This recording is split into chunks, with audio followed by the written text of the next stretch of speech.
Okay, we are done with the morning session. It is 11:19 Central Time, 12:19. It is lunch hour.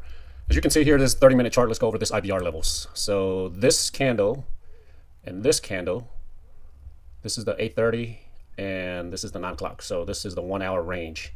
From the top to the bottom, there was a lot of liquidity there. Even before the market opened, I took some scalps. Anyways, we got 947 on this Buelnox.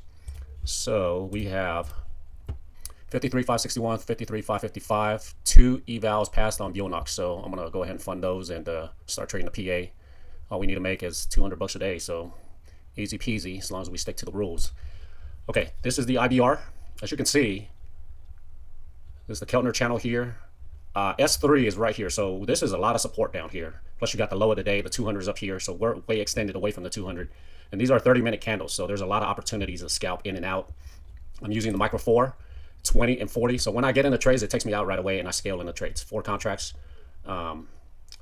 very easy, not stressful as far as trading because you're using micros. So it took a majority of my trades. When this candle formed at the 50%, it was coming down. So I scalped this going up, even though it was going against me because I knew it would retrace because we were below S3 and there was a lot of support down here. Plus you got the low of the day.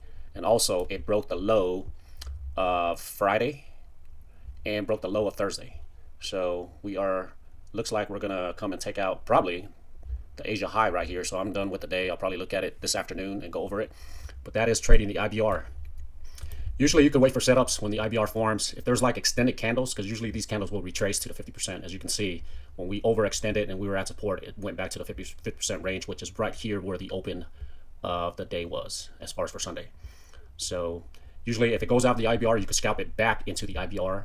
If it goes out here, you can scalp it back to the IBR. If it's in this range, you would take sales at the top, buys at the bottom. I wouldn't play with the when it's in the middle. So I'll wait for the better setups at the S1, the top of the range, or if it goes to the pivot. But if it comes down here, I'll take quick scalps. So always using price action. So you could have your levels.